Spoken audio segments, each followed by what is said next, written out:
ကျွန်တော်တို့လက်ရှိသုံးနေတဲ့ AC နဲ့ DC system တွေဘယ်လိုပေါ်ပေါက်လာတာလဲ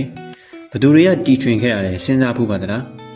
AC နဲ့ DC ကြားကပြိပခတွေကမိတ်ဆွေထင်တဲ့လောက်ရိုးရှင်းမှမလားဒီနေ့ဗီဒီယိုထဲမှာတော့ AC နဲ့ DC ဘယ်လိုပေါ်ပေါက်လာတယ်ဘယ်သူတွေကတီထွင်ခဲ့တယ်နောက်ပြီး AC နဲ့ DC ကြားကပြိုင်ဆိုင်မှုပြင်းထန်တဲ့ပြိပခတွေအကြောင်းကိုတင်ဆက်ပေးသွားမှာပဲဖြစ်ပါတယ်Direct Current လို့ခေါ်တဲ့ DC ကိုတော့အီတလီယူပဗေဒပညာရှင် Alessandro Volta က1800ခုနှစ်မှာပထမဦးဆုံးတွေ့ရှိခဲ့တာပဲဖြစ်ပါတယ်။ Alessandro Volta က voltage ပိုင်းကိုတီထွင်ခဲ့ပြီး DC ရဲ့အခြေခံအုတ်မြစ်ဖြစ်လာခဲ့ပါတယ်။အဲဒီနောက်မှာတော့ပြင်သစ်ယူပဗေဒပညာရှင် Andre Ampere က DC current ဟာ plus ကနေ minus ကိုစီးဆင်းတယ်ဆိုတဲ့သဘောတရားကိုထုတ်ဖော်နိုင်ခဲ့ပါတယ်။ဒီနေရာမှာကျွန်တော်တို့တစ်ချက်မှတ်ထားရမှာက current စီးကြောင်းက plus ကနေ minus ကိုစီးဆင်းပေမဲ့ electron စီးကြောင်းကတော့ minus ကနေ plus ကိုစီးဆင်းတာပဲဖြစ်ပါတယ်1880ခုနှစ်မှာတော့ Thomas Edison က DC ကိုအသုံးပြုတဲ့ DC မီးလုံးကိုတီထွင်အောင်မြင်ခဲ့ပါတယ်။ DC မီးလုံးတွေကိုမြို့ပြအဆောက်အုံတွေမှာအသုံးပြုရာကနေစပြီး DC system ကိုစံအဖြစ်လက်ခံကျင့်သုံးခဲ့ကြပါတယ်။1882ခုနှစ်မှာနယူးယောက်မြို့ Blair Street မှာ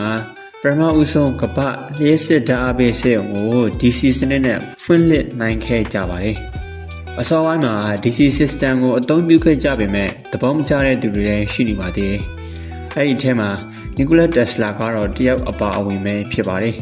။ Tesla ဟာဩစတြေးလျမှာကျောင်းတက်နေတဲ့ကာလအတွင်းမှာ Edison ရဲ့ DC မော်တာတွေကိုအသေးစိတ်လေ့လာခွင့်ရခဲ့ပါတယ်။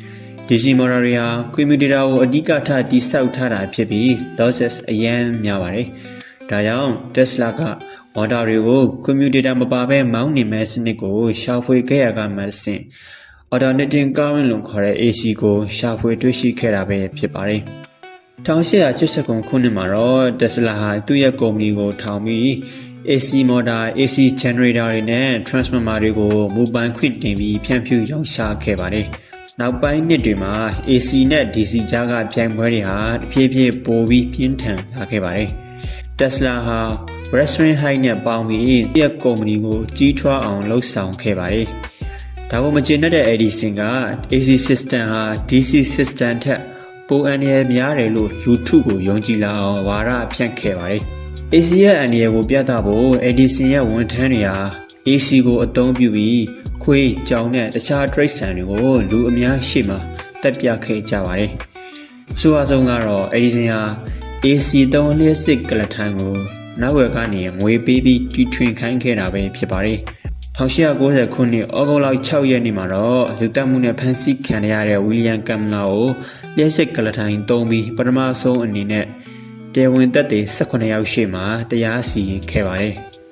ကမ်မလာကိုတရားစီရင်မှုဟာအရန်ကြမ်းတဲ့အတွက်သတင်းတောက်တွေကပြင်းပြင်းထန်ထန်ဝေဖန်ခဲ့ကြပါတယ်။ဒါကို Edison ကအခွင့်ကောင်းယူပြီး Tesla ရဲ့ AC ကိုအပြစ်ပုံချခဲ့ပါတယ်။ဒါပေမဲ့ Tesla ကဘာမှတုံ့ပြန်ခြင်းမရှိခဲ့ပါဘူး။1893ခုနှစ်ရှီကာဂိုမြို့မှာကျင်းပတဲ့ Chicago World's Fair ကို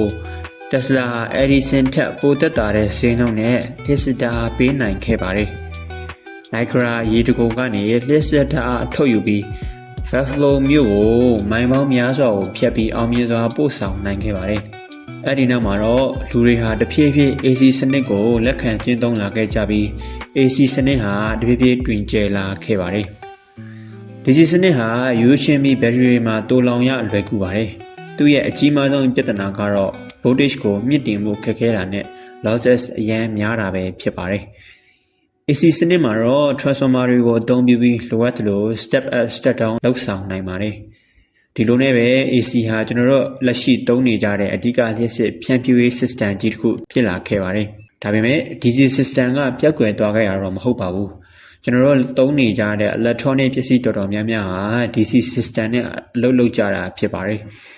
Edison ရဲ့ DC system ကကျွန်တော်တို့ရဲ့ electronic ပစ္စည်းတွေကိုလက်ပတ်နေစေပြီး Tesla ရဲ့ AC ကတော့နိုင်ငံတွင်းလျှပ်စစ်ဖြန့်ဖြူးရေးတွေမှာအဓိကအသုံးပြုနေကြပါတယ်။ကဲဒီလောက်ဆိုရင်တော့ DC system နဲ့ AC system တွေဘယ်လိုပေါ်ပေါက်လာတယ်ဘယ်လိုပြိပခါတွေဖြစ်ခဲ့ကြတယ်ဆိုတာကိုသိရှိသွားလိမ့်မယ်လို့မျှော်လင့်ပါတယ်။ ကျွန်တော်ရဲ့ဗီဒီယိုကနေအကျိုးစုံတွေရှိခဲ့မယ်ဆိုရင်တော့ channel လေးကို like and subscribe လုပ်ခဲ့ကြဖို့တောင်းဆိုချင်ပါတယ်အားလုံးပဲနောက်ဗီဒီယိုမှာပြန်တွေ့ကြအောင်ပါ